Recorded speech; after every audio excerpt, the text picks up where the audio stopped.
Hey everybody, happy Wednesday. Somebody said happy and Monday should never be in the same sentence together on Monday's video. Wednesday is that day for me. But I try to make every day happy in its own way, but Wednesday is definitely the pace yourself day. This week's been extra tough. The days are getting longer in Canada. Yay! Which means I keep waking up at 6 o'clock in the morning no matter what I do or when I go to bed. Not yay. So I'm kind of burnt. And there's no good segue. Get the Patreon thing out of the way for now because this video may likely be demonetized. Help support this channel. Become a monthly patron. Patreon.com/LeannaK. I bet people are already going ready to outrage about this because of the title of this video. You know, why Bernie Bros made me rethink my position on keeping politics out of gaming. For the last few days, ever since the Nevada caucus. Now, I'm Canadian, right? So I can't vote.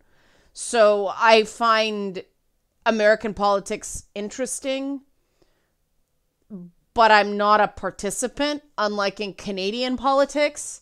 And it's interesting because I talk a lot less about Canadian politics publicly. I do podcasting stuff, but there's a lot of discussion about U.S. politics in Canada. I think because it's less divisive than talking about Canadian politics in Canada. Because we can't do anything about it. We can't vote, right?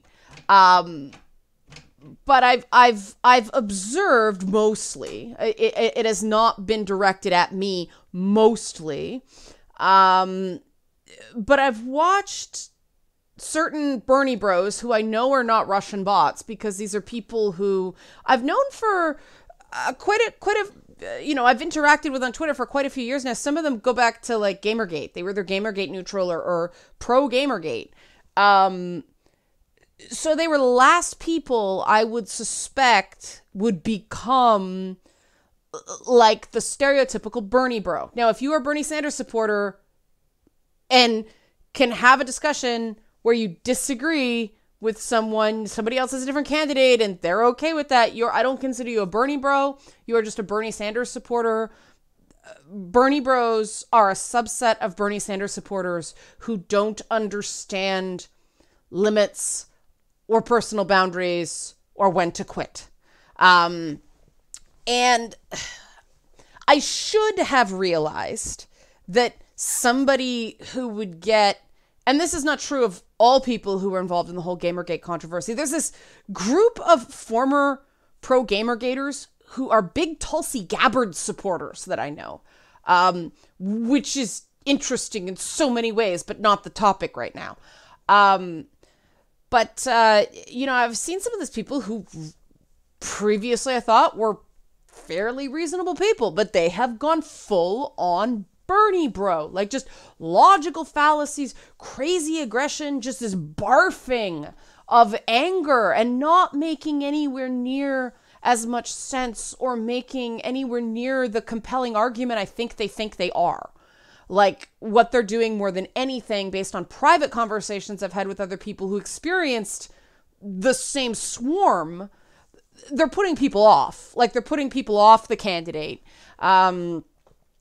Rightly or wrongly. But I used to take the position, you guys know, my previous position was keep politics out of gaming. I saw where people were coming from. I didn't necessarily agree. But I hit a moment this week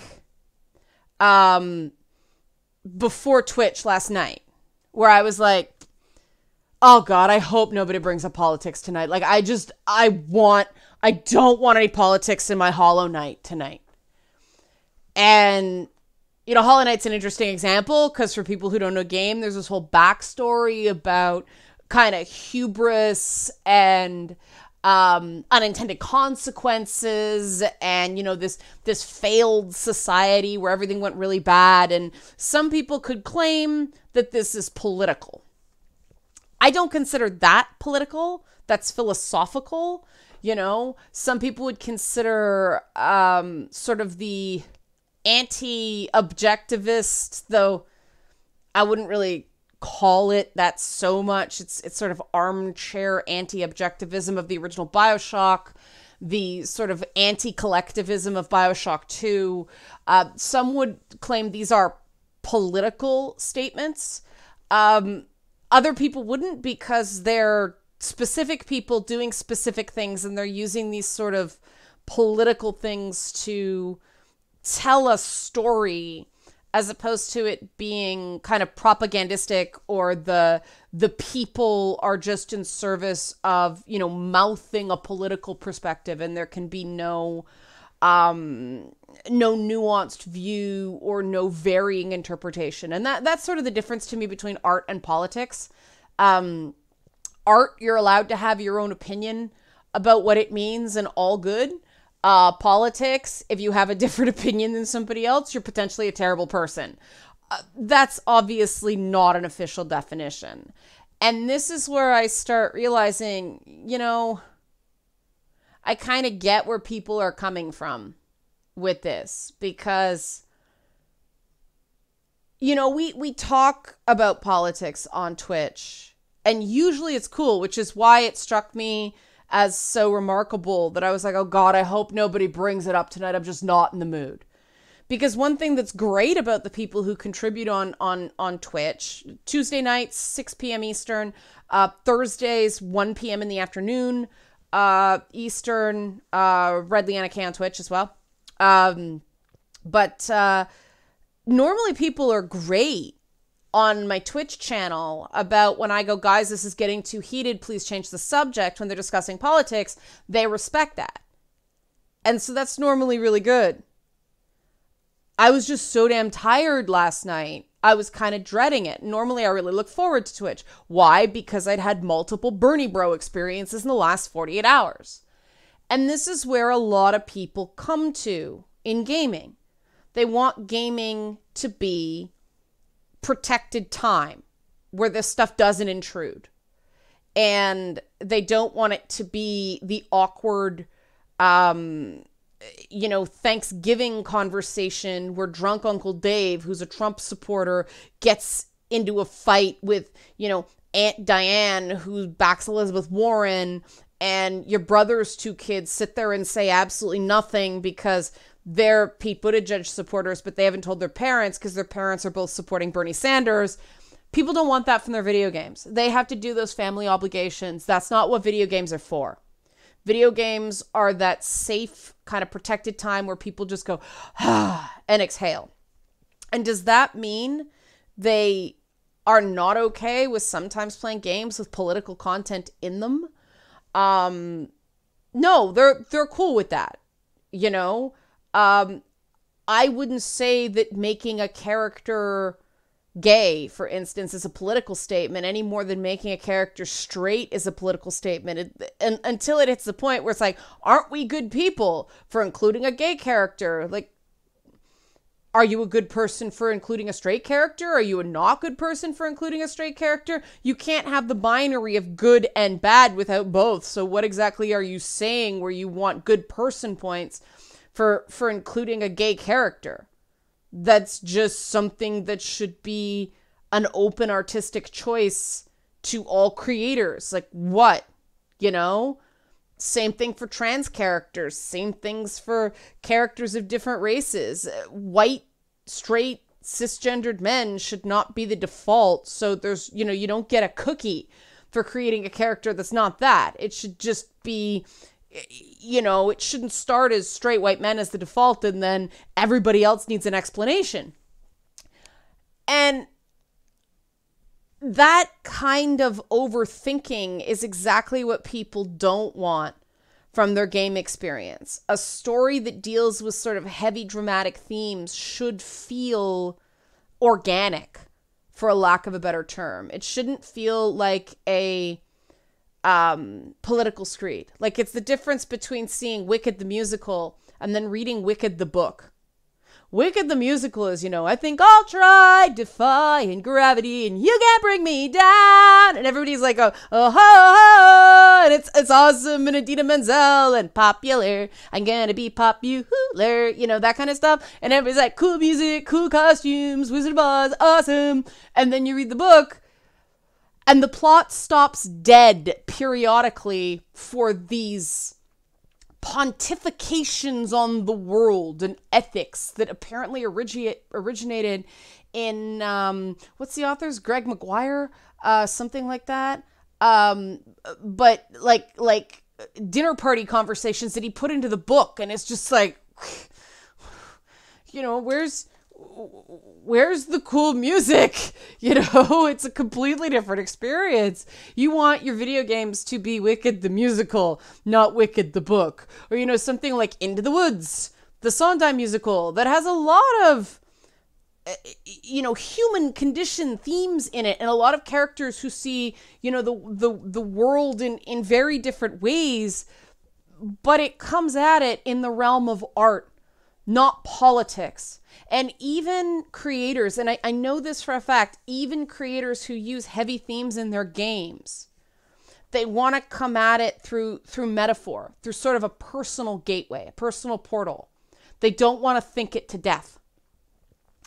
And it's the same thing when people play a game. Some people, like me, like to analyze little details. We on Twitch, we also like analyze gameplay stuff. That's our idea of fun. I know we're weird. But other people just want to feel. They want to feel the experience, right? They just want to feel Life is Strange, for instance, or Gone Home. And I admit, by the end of Gone Home, I was like, oh, what a beautiful story. And my favorite part of Gone Home was the implied story with the parents' marital problems. I don't know why that it was the way it was told, and the way they didn't quite come out and tell you what was going on. It was like inferred that the mom was like seeing this guy at work, and dad was throwing himself into his writing and all that stuff. Like it was well told, even if, the plot itself was cliche as anything. But the thing that made it cool is how it was told. That's what separates art from politics, right? But some people have to force a partisan political discussion, slap a good, bad label on something that simply the way it is portrayed, simply it being art, resists those easy categorizations, right? You can care about people and not come at it from a political place, right? You can come at it from, I just want to solve this problem for you, this person right in front of me. And you can come at it from a moral place. You can come at it from a philosophical place, but you don't come at it of, does this make me a good liberal and or conservative, right? That's when it becomes political. When you get these sort of identity labels kicking in, and you start losing your individuality in this, wait, does this make me a good fill in the blank, right? Does this make me a good feminist? Does this make me a good, LGBTQIA ally? 2IA in Canada. But, when you start thinking that way, you're now politicizing your thoughts instead of it being philosophy or morality, because, there's identity and then there's identity politics, right? And I think one of the things about gaming is because people are engaging in this dialogue with the self. And I really do believe that gamers approach all media, not just video games, movies, television, all that stuff. They come at it we come at it from a different place than a non-gamer. I talk about the performative gamer gaze. And I think that's part of the issue here. There's a difference between being a person that plays games, a political person who plays games, and a politically active gamer. I think a politically active gamer who identifies as a gamer, if it comes down between preserving freedom of choice and being 100% outwardly politically consistent, they will choose the freedom of choice, which political people who play games cannot stand, because political partisans, everything is by the party line, right? Everything is about this moral purity. And you can't self-identify as a gamer and care terribly much about moral purity, because let's face it, like, we've been accused of every awful thing under the sun, right? And that's not the same as believing in having an ethical code, right? Having strong morals, I think, is extremely important. That's not the same to me as moral purity, right? And again, people are like, well, why not? To me, it's sort of like,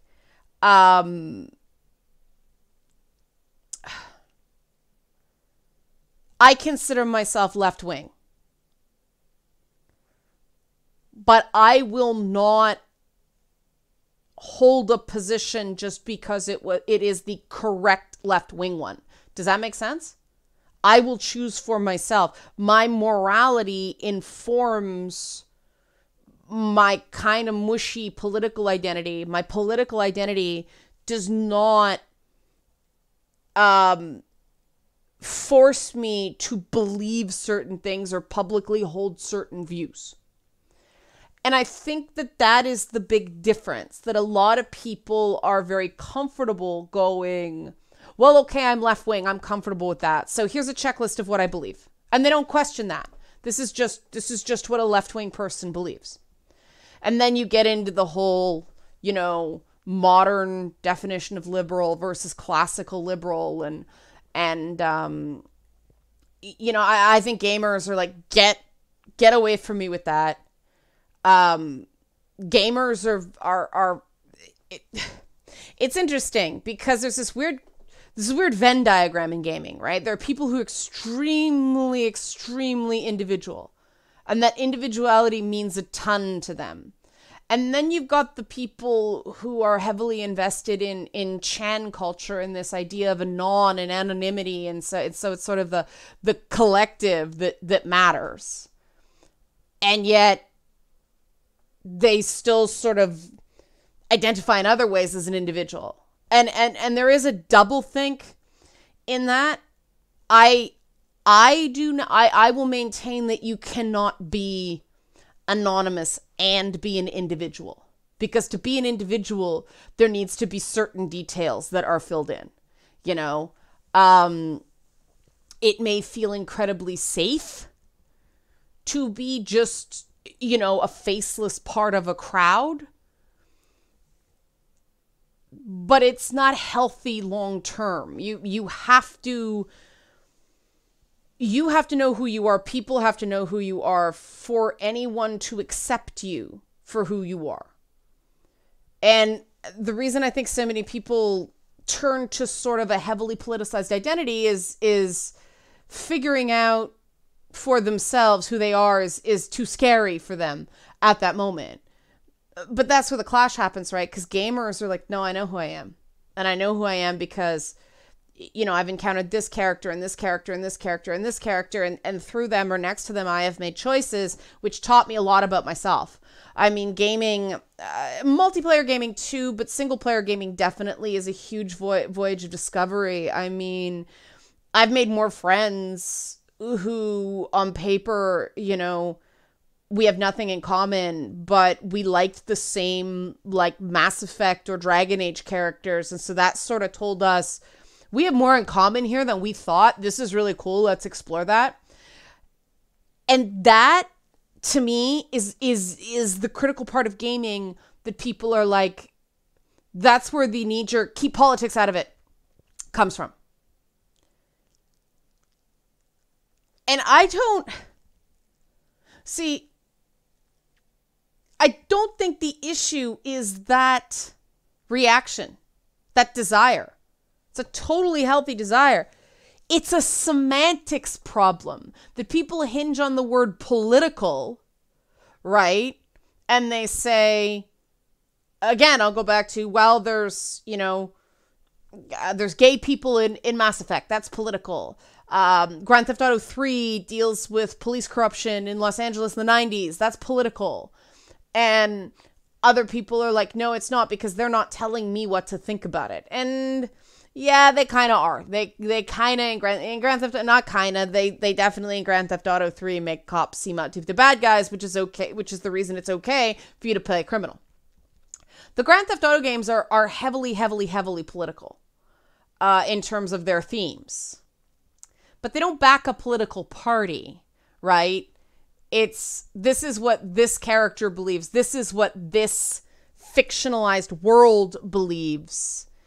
It is not propagandistic in you must believe this, and this, or else. You know, there's a lot of potentially politicized moral choices that are left up to the player in Grand Theft Auto. For instance, you don't have to kill prostitutes. It's an option. I don't. You know, I try not to carjack civilians. I go for the parked cars. I don't yank people out of their cars in Grand Theft Auto if I can help it.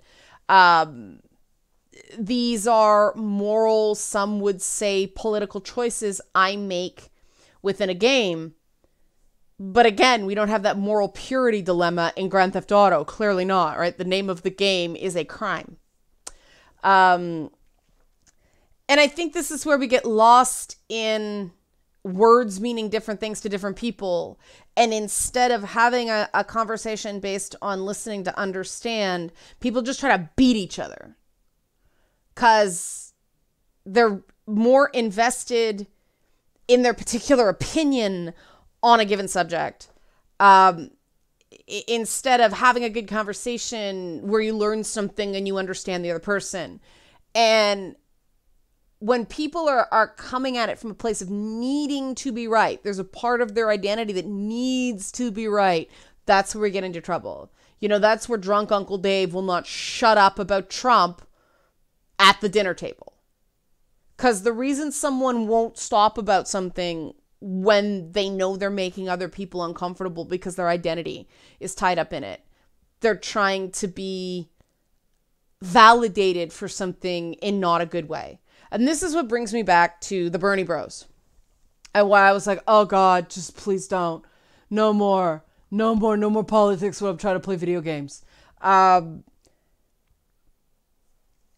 sort of commonality among Bernie Bros is this raging hot anger. And they can deny it all they want as individuals. They come across as very angry.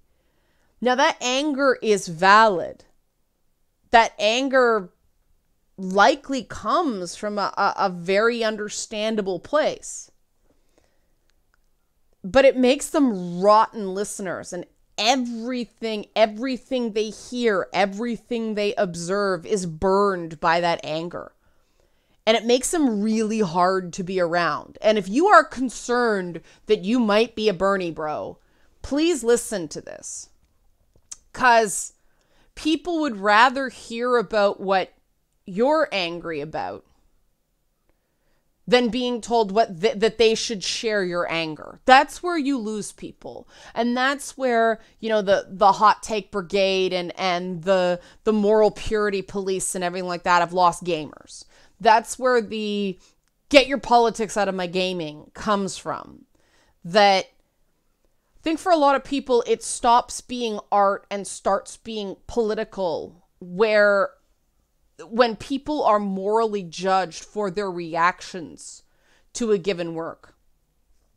And the reason that whole idea of, oh, you have to think this about a certain thing or else is so short-sighted is the hot take op-ed churn of the internet makes certain opinions seem much more mainstream because they spread like wildfire through outrage clicks, right? And so, you know, this idea that people, you know, are against the Joker movie because it glamorizes an incel. That was one hot take. And that may have seemed like a more widespread opinion than it really was. Obviously, Hollywood didn't agree because, it gave Joaquin Phoenix an Oscar for that performance. For the record, I don't agree that that's so about the Joker movie. But here's the thing. If in the realm of art, a creator wants to do something deliberately contentious and say, glamorize an incel, that's a valid artistic choice. In the realm of nonfiction, nonfiction media, people would claim that's patently irresponsible, though I would maintain the media does it all the time with this breathless coverage of, terrifying, horrible, no good incels. But if somebody wants to take a risky creative swing in the realm of art, that's totally fine. Jojo Rabbit's another one that people were like, oh my God, it's a kid whose imaginary friend is Hitler. It's like, well, yes, because it was a movie that was making an artistic commentary on the indoctrination of children and how the imagination can outwit propaganda. That, the kid progressively thinks Hitler's his imaginary friend, but Hitler starts acting less and less and less like the Hitler we recognize. Pretty brilliant, actually. Art can do that. If you wrote a news piece, an opinion column suggesting that kids should take up Hitler as an imaginary friend, people would say you're a friggin' crank. That's the difference between art and politics, right? And art can be political. Propaganda is a form of art. People can use their art for political messaging. Protest art is a thing. But there's a big difference between protest art and politicized art and art that uses a topic to explore in an artistic way. And I think it's really important that we allow that artistic freedom, artistic license to be preserved. Because that's how you stop everything from becoming propaganda. So I would still suggest that keep your propaganda out of my video game time is more accurate. But man, after this week, I totally get the knee jerk. I don't want to hear about politics anymore. I really don't. And, I'm not saying that Bernie Sanders is the only person with obnoxious followers. They just seem to be the most powerful and loud on the internet right now. And so they've burned me out. And gaming has to be a place where people can temporarily hit pause. And speaking of hitting pause, my phone is ringing, so I'm going to wrap up now. Patron real quick. Help support this channel. Become a monthly patron. Patreon.com/LeannaK. My mouse isn't working. This is going to shit. Oh boy, come on, mouse. It's been acting up. Here we go. Help support this channel. Become a monthly patron. Patreon.com/LeannaK. Thanks for watching. That was chaos.